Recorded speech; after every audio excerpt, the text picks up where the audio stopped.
So today I want to talk about the dangers of playing with low-level footballers on a consistent basis if you're a guy that's trying to make it as a professional.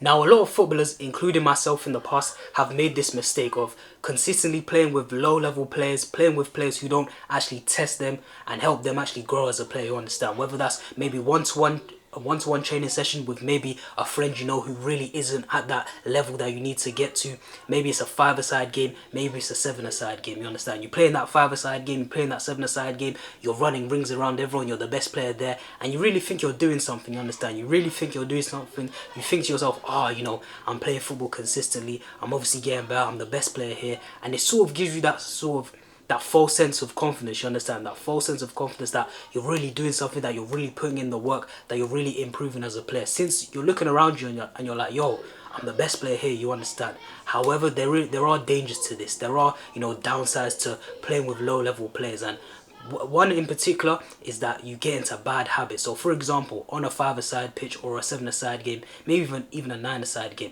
you get into bad habits. For example, you may not check your shoulders as much, you understand, because you know you don't need to, because the intensity isn't as high. You don't really need to check your shoulders. The players you're playing with aren't really that good. Even if you don't check your shoulders and you get slightly caught on the ball, you can probably, maybe it's to the point where, you know, you can just sort of step across your player, hold him off, and then dribble with the ball. Whereas if you are playing against, you know, high-level players and you don't check your shoulders, you get caught on the ball, it's like bang, you know, they're taking it from you and then they're going down the other end and they're scoring and they're punishing you, you understand? Or maybe it's a case of you aren't really pressing at the same intensity that you normally would in a high-level game. And if you do this consistently, you're just going to get into a bad habit, so that when you actually do go into, you know, playing at a high level, playing against players who are at a high level, you're going to end up being overwhelmed by just the pace of the game, by the quality of the players that you're playing against, you understand? So if you're playing in these low level games, maybe your pressing isn't as good, you know. You're thinking to yourself, I don't really need to press, you understand? I don't really need to press, it's fine, because he's not a good player on the ball anyway. He's probably going to give it away without anyone even pressuring him, you understand? It's just one of them things there. So but if you do this consistently, in my opinion, it's going to lead to bad habits, to the point where even in high level games, you're going to get into those bad habits where you're not pressing.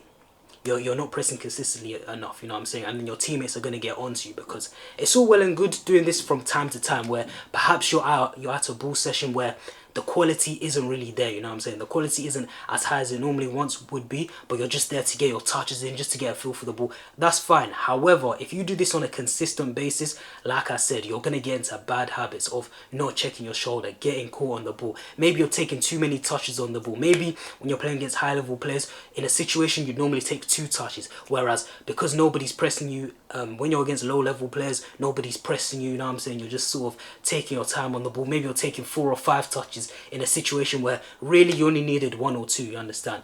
And like I said, a lot of footballers feel like, this is fine, this is okay, because when I play against high-level players, I can just turn it on like that, you understand? However, when you're playing with low-level players consistently, it gets very hard to just turn it on against high-level players, because like I said, those bad habits just sort of seep in, you know what I'm saying? Those bad habits sort of seep in. You start to forget the importance of, you know, checking your shoulders, the importance of being quick on the ball, the importance of, you know, going to press your man aggressively, you know what I'm saying?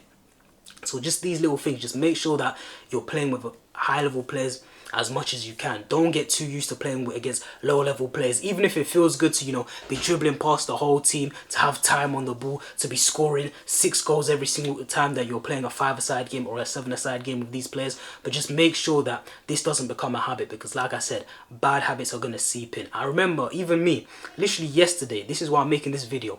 Yesterday, I was at a ball session. Now, recently, me personally, I've been at, you know, high-level ball sessions where I've been playing against players who are in academies, playing against players who have been signed already, who are literally professionals, you understand? They're professionals in not only England, but in other countries as well. Countries like France, countries like countries like Saudi Arabia as well. So I've been playing against high-level professionals. And obviously, I've been getting used to, you know, the pace of the game. I've been getting used to, you know, the pace, the actual quality, how quick you need to be on the ball, on and off the ball, you understand? However, yesterday, I went to, you know, a lower level ball session where it was just, you know, me, only a certain number of people, you know, took football that seriously, and then the other guys, they were just there for vibes, you know what I'm saying? They were just there for vibes. They're not really taking football seriously. And I saw just the drop in quality. The drop in quality, I was like, yo, this is a crazy drop in quality. And I was thinking to myself, like, yo, imagine if these were the types of players I was playing with all the time, you understand? I was playing with all the time. I was thinking to myself, yo, I would not be anywhere near to the player that I am right now, simply because that competition wouldn't be there. I would get on the pitch and I'd find myself with so much time on the ball, you know, being able to take 3, 4, 5 touches when, hey, when I'm playing against, you know, pros, academy players, I only have time to take 2 touches and move the ball on, you know what I'm saying? Even, you know, the intensity of the game, the intensity of the way people are pressing, it just wasn't the same. Guys were barely pressing. Some people were playing at a walking pace, you understand? So it's just a case of, yo, I was thinking to myself, yo, if I did this too much, if I always play with these type of players who are, you know, walking on the pitch, not putting real pressure on their man, taking too many touches on the ball, I was thinking, yo, I would sort of let bad habits seep in, you know what I'm saying? Because why do I need to check my shoulders if I know, alright, cool, I'm gonna have time anyway? And even if these guys do try to press me, I know I'm faster than them, I know I'm more skilled than them, I can get out of any situation simply because they're not as good as players, you know what I'm saying? So it's just one of them things where when you play against low level players, bad habits seep in. You don't actually understand the importance of, like I said before, the traits of checking your shoulders, the traits of being able to move the ball quickly, playing in as little touches as possible, because as we know as footballers, it's literally all about the milliseconds. Literally planning your next move ahead, literally taking a touch away from your defender, you know what I'm saying? Instead of going into your defender, taking a touch away from your defender and things of that nature. So at that ball session yesterday, I was thinking to myself, yo, this is why it's so important to play with high level players, because if you consistently play with low level players, you get into bad habits. And then when you actually transition into playing against high level players, you're just overwhelmed by every single thing. You forget all the basics, all the important things. You're taking too many touches, you're getting caught on it, you're not checking your shoulders, you're not planning before you actually get the ball. The intensity of your press isn't really the same. And it's just one of them things where when you're constantly playing with low level players, it's very hard to just turn it on against high level performers, you know. So some footballers, they believe that, yo, doesn't really matter what I do in training, I can turn it on like that. However, for the majority of footballers, those habits need to be ingrained all the time, you understand? Those habits need to be ingrained all the time. Playing at a high level, high intensity needs to be engraved all the time, and that's why it's so important for you to play with high level players and avoid playing with low level players on a consistent basis. The thing is, this doesn't even have to apply to the opponents you play against. This could apply to your own training as well. So for example, I would go down to the AstroTurf and I'd be, you know, working on my game, whether it's maybe that day I want to work on my dribbling, my close control, my first touch, maybe my ball carrying ability, maybe it's my shooting. However, sometimes I'll go there and it'll be the same people all the time.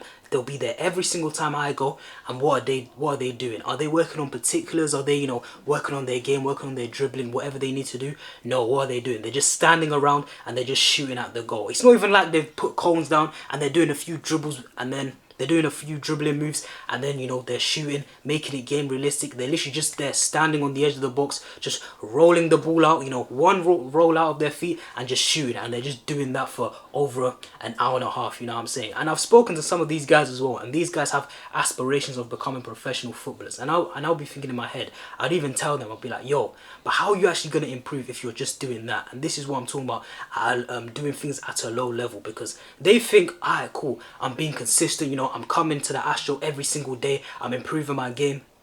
But in reality, are you really improving your game? Not really, you understand. And it's the same principle that applies to when you're playing against opponents. Maybe it's you and your boys, you're going out and you're playing, you know, 5-a-side you're doing like 5-a-side games, 7-a-side games, small-sided games every single day, and you think to yourself, alright, cool, I'm really doing something, you know, I'm being consistent, I'm improving as a player, and obviously it's better than doing nothing. However, like I said, once you actually come up against real ballers and you have the goals of becoming a professional, you're gonna realize that, yo, playing with these guys isn't really it. It's not what's going to get you to the level that's required to become a professional footballer. So yeah, it even blends in with your training. So if you're training, make sure that it's not just every day that you're going to the Astro, you're doing a few kick-ups and then you're just shooting at the goal. Like I said, there are sessions for that. Maybe it's just a cool down session. Maybe it's the day after a game. You can have one of those sessions, but don't make it every single session. You're just, you know, you're going down to the Astro, you're just doing a few kick-ups and then you're just standing around and shooting. There are days for that, like I said, but most of the time, make sure you're training at a good intensity, and make sure there's purpose in your training as well. Make sure that you have periods of time where it's like, yo, let's say you're a fullback and you really need to work on your crossing. Your crossing has been subpar in the games that you've played. Say to yourself, yo, for the next week leading up to the next match, I'm just going to work on my crossing. Literally just most days I'm just going to work on my crossing. Just take dedicated time crossing from different angles, left foot, right foot if you want. And I'm just going to take dedicated time, do it at a good intensity, but just take time to work on my crossing, you understand? So it's just one of them things where it's like you have to try to do everything at a high level, you know what I'm saying? Whether it's the people that you play against or the training sessions you do by yourself or even with a partner. Even the training session you have with a partner, like I said, don't just stand around in the goal with your partner and just shoot. If you really want to work on things, do things at a good intensity.